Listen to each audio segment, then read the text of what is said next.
스타벅스에 대한 문화를 한마디로 딱 정의내리는 게 군벅스라고 해가지고 스타벅스와 군대와의 평행이론. 첫 번째 말도 안 되는 월급, 두 번째가 부조리, 세 번째가 갈굼, 네 번째가 4번의 계급화, 그리고 사람 대우를 해주지 않는다. 근데 이게 3, 4년 전에 올라왔던 블라인드 글이었었거든요. 그렇다고 하면은 전혀 개선되고 있지 않다라고 생각이 드는 거예요. 얼마 전에 이제 트럭 시위 있었잖아요. 결국 터질 게 터졌구나. 스타벅스의 트럭 시위, 그거는 왜 발생한 거였어요? 인력에 대한 문제였었죠. 20번에서 30번 정도 사용할 수 있는 컵이 있었는데 고객들이 주문하는 음료를 그 컵으로 제공을 했었던 프로모션이 있었어요. 코로나로 인해 가지고 매출이 60% 70% 정도 급감해 있는 상황에서 인력은 최소한으로 운영하고 있었는데 갑자기 그 프로모션이 터지니까 고객들이 밀물듯이 들어온 거죠. 음료가 밀리는 게 뭐 한 600개씩 밀려있고 막 이러니까 저변에 있던 바리스타들이 나 죽겠다, 살려달라, 왜 인원에 대한 인력 충원도 없이 뻔히 이게 매출이 터질 걸 알면서도 이렇게 운영을 했냐라고 해가지고 이제 일부 몇몇 바리스타들이 블라인드 앱을 통해 가지고 모금까지 해서 트럭 시위를 했던 걸로 알고 있습니다. 그래서 트럭 시위의 가장 큰 골자는 파트너를 소모품으로 보지 말아라. 사실 그 내용들은 과거에서부터 계속 이슈가 내부적으로 있었던 부분이었었고, 미국의 창립자 하워드 슐츠 회장은 항상 고객은 2위고 파트너는 1위다 라고 얘기를 하지만 실질적으로 한국에서는 파트너는 2위가 아니라 3위, 4위 저 뒤로 물러나 있는 그런 상황이다 보니까 거기에 대한 어떤 육체적인 그리고 정신적인 스트레스 때문에 아마 행동까지 보여줬던 것 같습니다.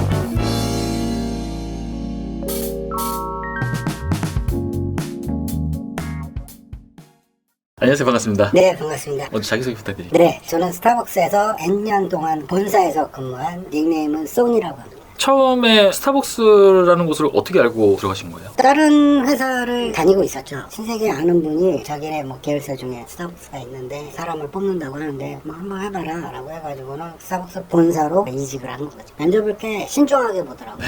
사실 들어가서 보니까 별거 없더라고요. 왜 어떤 점 때문에 별게 없었어요? 일단 체계가 별로 없어요. 여러 가지겠죠. 뭐 시스템인 것도 있고 조직 부분도 있고, 그리고 제가 제일 신선하게 생각한 거는 닉네임을 부르더라고요. 아, 본사에서도 그랬어요? 네, 본사라고 하진 않고 호칭은 지원센터라고 얘기를 합니다. 실질적으로는 본사지만 네, 우리는 매장을 지원하는 거지 본사의 개념이 아니다라고 얘기를 하더라고요. 대부분의 매장에 있는 직원들도 본사라고 얘기하지 지원센터라고 얘기를 안 합니다. 너희들이 지원해주는 게 뭐가 있냐 이런 식으로 얘기를 많이 하기 때문에 사실 맞습니다. 그게 지원을 해준다기보다는 달달 볶는 수준이죠.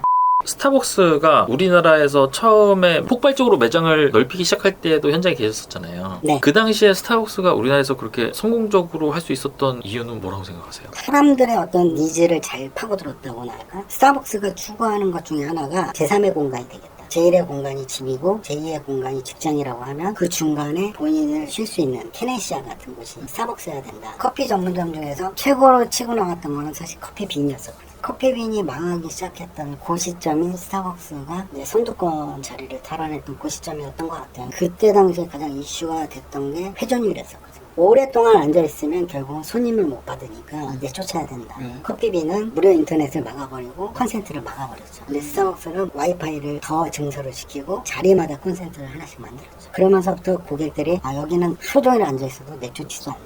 그러니까 본인들이 어딘가 가 있을 때가 있는 거죠. 예를 들어서 영업사원 같은 경우에 아침에 뭐 본사에서 회의를 하고 10시, 11시쯤에 나갔는데 고객하고는 점심에 회의가 있다. 그러면 한 2시간 뜨지 않습니까? 그럼 막 가 있을 데가 없지 않습니까? 자연스럽게 스타벅스 들어가는 거죠. 혹은 학생들이 책을 좀 읽고 싶은데 뭐 학교 가도 빈간실 없고 시끄럽기만 하고 또 친구 만나면 또 수다나 떨 것 같고 그러면 스타벅스 들어가는 거예요. 아침에 갔다가 저녁에 나가도 신경도 안 씁니다. 폭발적으로 이리저리를 탈환한 게 그 스마트폰이 보급화되기 시작했던 2010년, 2011년 정도 그때쯤이 아니었나라는 생각이 듭니다. 누구나가 이제 충전의 욕구를 갖고 있을 때 네. 그걸 해결을 해줬고 그렇죠. 우스개 글을 봤는데 한 서너 명이 가가지고는 커피를 마시면서 막 수다를 떨고 노는데 옆에 있던 학생들이 와가지고 자기가 죄송한데 여기는 조용히 해야 되는 공간이니까 다른 층으로 내려가시라는 얘기를 했다고 그러더라고요. 그래서 이게 미친 무슨 소리 하는 거냐 했더니 여기는 원래 이렇게 공부하는 분위기가 조성이 돼 있기 때문에 불문율이다. 그거를 손님들이 만든 거지 회사에서 만들어주는 건 아니거든요. 근데 결국은 그렇게 돼버리는 거죠. 스타벅스가 처음에 내세웠던 제3의 공간, 이거는 어느 정도 실현을 한 것 같아요. 그 이후에도 스타벅스는 계속 성장해 나갔잖아요. 그러면은 어떻게 이제 회전율을 더 빨리 돌릴 수 있을까에 대한 주제에 대해서는 회사에서는 논의한 적이 없나요? 있죠. 노량진 역점 같은 경우에 고시생들이 많죠. 그 제3의 공간을 제공을 했다간 여기가 도서관 되는 거. 도서관이 될 수가 있으니까 콘센트를 다 없애버렸어요. 기사에도 떴어요. 여기에 오래 앉아있게 하기 싫어서 이렇게 한 게 아니냐. 내부적으로 이제 해명한 자료는 전기 증설 작업이 어떻게 되고 막 이랬다라고 이제 저도 기사로 접했거든요. 보면서 아닌데 아닌데. 방침이 바뀌었습니다. 그래서 불편한 자리에만 콘센트를 넣어라. 그리고 푹신푹신한 소파 자리에는 넣지 마라. 이거는 오래된 매장 말고 근래 한 3, 4년 정도 전에 오픈한 매장에 가보시면 확 느낄 수 있을 겁니다. 딱딱한 의자 앉아있으면 항상 친구들끼리 그런 말 하잖아요. 아, 이거 또 오래 있지 말라고 이 의자 갖다 놨네. 이러는데 그게 진짜네요. 네, 진짜요. 그래서 맥도날드 의자들이 전부 다 플라스틱으로 딱딱합니다. 지속적으로 얘기하는 것 중에 하나가 우리는 수평적이다 라는 얘기를 했는데 체감하기가 좀 어렵더라고요. 처음에 어떻게 느꼈냐면 되게 애써서 수평적인 것처럼 보여주려고 노력을 하네. 사람들끼리 알아서 문화가 수평적으로 되면 되는데 굳이 수평적이지도 않는데 이제 수평적으로 맞추려고 하지 라는 느낌이 들었고 되게 이질감이 느껴진다라는 거를 느낀 것 중에 하나가 본사의 인원들 중에서 절반 정도 이상은 매장에서 근무했던 인력들을 뽑아서 본사에서 근무를 시켜요. 직급은 부점장 아니면 점장급으로 한정이 되어 있죠. 근데 저는 피부로 확 와닿는 것 중에 하나가 이 안에서 파벌이 있습니다. 본사 안에서. 네, 그 성골과 진골에 보이지 않는 얇은 막이 터져지질 않는 거죠. 직급이 높은 대리급이나 과장급들은 외부에서 인력을 수급을 하는 겁니다. 동종 업계에서 일했던 사람들이 굉장히 많아요. 근데 그 사람들이 거기서 어느 정도 성과를 내고 오는 사람들이기 때문에 대부분 급여 조건을 항상 올려서 오거든요. 그러다 보니까 매장에서 입사한 친구들하고 외부에서 영입된 사람들하고는 이 체계 자체가 붕 떠버리는 거죠. 물과 기름처럼. 매장에서 온 친구들은 아무리 노력을 해도 여기를 뚫고 올라가기가 너무 어려운 상황이죠.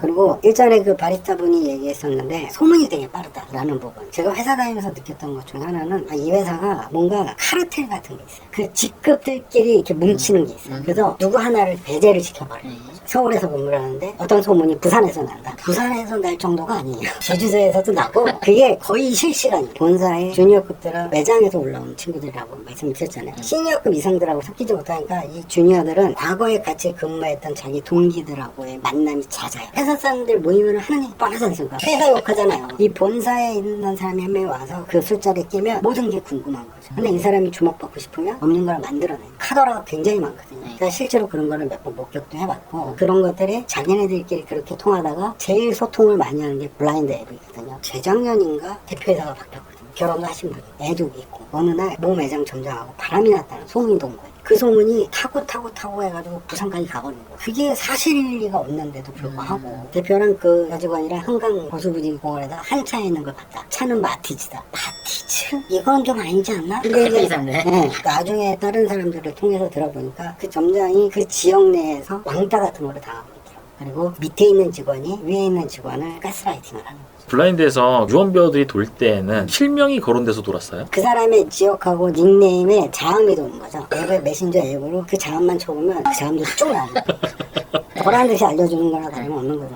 과거에도 그랬고 지금 현재 진행형이기도 하지만 서비스 커피 문화에 대한 선도적인 역할을 한 건 맞는데 이제 거기에 대해서 스타벅스가 보여주는 건 좋은 이미지만 보여주는 거지 흠이 될 만한 사항들은 내비쳐주진 않잖아요. 스타벅스가 한국 시장에서 이렇게 하나의 커피 문화로 자리 잡게 된 가장 큰 요소는 파트너들이 시위를 했던 그 내용들과 조금은 어느 정도 연결고리가 있습니다. 과거에 스타벅스에서 내부적으로 캐치플레이 같은 게 있었어요. Just say yes. 고객이 말하는 건 무조건 yes다. no 하지 마라. 그러다 보니까 점점 그 서비스는 과해지는 거고 자기는 여태까지 그런 대우를 받아본 적이 없었는데 여기는 해주더라. 약간 그런 느낌들이 더 많았었던 거죠. 그러니까 고객들이 계속 찾게 되고 그리고 내부적으로도 관리를 굉장히 많이 합니다. 과거에는 스타벅스에서 주문을 하면 영수증이 나오는데 영수증에 고객 만족 설문조사 영수증이 딸려 나옵니다. 그게 랜덤으로 나오기 때문에 직원들도 잘 모르는데 짬바만 좀 있으면 추측할 수가 있어요. 보통 30빌에 한 번이나 70빌에 한 번씩 나온다라는 거를 짬으로 아는 친구들이 있어요. 그러면 이제 점장이 그때쯤 되면 딱 포스에서 응대를 하는 거죠. 세상 차갑게 자기 돈으로 케이크를 계산해가지고 서비스라고 드리기도 하고 왜냐하면 만족도 점수가 나중에 본사에서 취합이 돼가지고 운영 담당자들한테 뿌려져요. 그거는 지금도 똑같습니다. 대신에 이제 지금은 앱으로 주문을 하게 되면 앱으로 푸시가 들어오는 거예요. 1점부터 7점까지 있는데 7점 매우 만족이 속하지 않으면 점수가 다 빵점 처리돼. 예를 들어서 뭐 매장에 들어갔는데 직원이 반겨주느냐. 근데 뭐 요즘에 친구들 보면 이어폰 쓰고 정신없고 막 앱으로 막 주문하는데 나를 반겨줬는지 안 줬는지 신경도 못 쓰잖아요. 근데 반겨줬느냐 그러면 그런 거 같아. 뭐 살랑살랑 웃은 거 같아. 5점? 6점? 그냥 먹으면 빵점이 돼버려. 그러면 이제 야 얘네 친절도가 빵점이야. 똑바로 해야 될 거 아니야. 이게 쪼개 되는 거죠. 이거를 쪼는 가장 큰 이유 중에 하나는 점장이나 지역 매니저나 이런 사람들한테 평가 점수로 들어가는 거죠. 근데 그 평가는 성과급하고 또 지켜야 돼요. 그런 식으로 관리를 하다 보니까 친절하다라고 보여지는 거죠. 스타벅스가 매출의 얼마를 건물주한테 주는 방식으로 건물에 입점한다는 얘기가 있는데 네. 그것도 진짜인가요? 네, 여러 가지 방식이 있는데 수수료 임차료를 주거나 고정 임차료를 주거나 아니면 최저 보장액이 있거나 이 세 가지로 구분이 됩니다. 그러니까 고정 임차료는 월천 주겠다라고 계약을 하던가 두 번째는 매출액의 몇 프로를 주겠다고 계약을 하던가 과거에는 보통 매출액이 한 16%이 정도 갔는데 지금 점점 떨어져가지고 12%, 11% 이렇게 가게 되는 거죠. 세 번째 최저 보장은 예를 들어서 퍼센트로 해가지고 임차료가 1,000만 원 미만이면 1,000만 원을 주고 1,000만 원 이상이 나오면 그 이상을 주고 4년, 5년 정도 전부터는 부동산 쪽에서는 갑과 을이 바뀌었다라고 얘기했어요. 스타벅스에서 가서 저희가 입점시켜도 되겠습니까가 아니라 전화가 와서 너희 들어올래? 입점해달라. 이게 촉발이 됐었던 거는 제가 봤을 때는 개그맨 박모 씨가 성신여대 쪽에 건물을 사서 되팔기를 했는데 두 배 뻥튀기 된 내용이 매스컴을 타면서부터 조금씩 역전된 것 같아요. 갑과 을의 관계. 그 두 배 뻥튀기 될 때 그 건물에 스타벅스가 있었어요. 아니 전층이 스타벅스였어요. 그 건물이 29억에 매매가 됐거든요. 그때는 세븐일레븐 편의점이 있었어요. 그리고 위에 또 뭐 학원들이 있었고 이렇게 있었는데 전층을 스타벅스에 다 만든 거죠. 그러고 나서 2년인가 3년 있다가 43억에 되팔았나? 이제 과거에는 건물주들이 제일 선호했던 1층 임차에는 은행이었어요. 금고를 딱 설치를 하면 일단 10년 이상 가져야 자기네들은 돈장이 나오니까 은행이 있으면 보안도 좀 철저하고 그러니까 건물주 입장에서는 든든했던 부분이 있는데 은행이 4시 반이면 문 닫잖아. 밤이 되면 어두워지니까 근데 스타벅스는 11시까지 하니까 계속 사람이 들락날락 하니까 건물주 입장에서는 손님이 들어오는 게 손님으로 보일까요? 돈으로 보이겠죠. 저 사람이 한 잔 팔면 15%는 내 돈이니까. 고객들이 꽉 차 있으면 지나가다가 얼마나 가슴이 뿌듯하겠어요. 건물주에게 매출액에서 그렇게 퍼센트로 지급을 해요. 네. 스타벅스 중에 장사 잘 된 데도 있고 안 되는 데도 있을 거 아니에요. 그쵸. 대략적으로 월 매출을 한 어느 정도 봐야 돼요?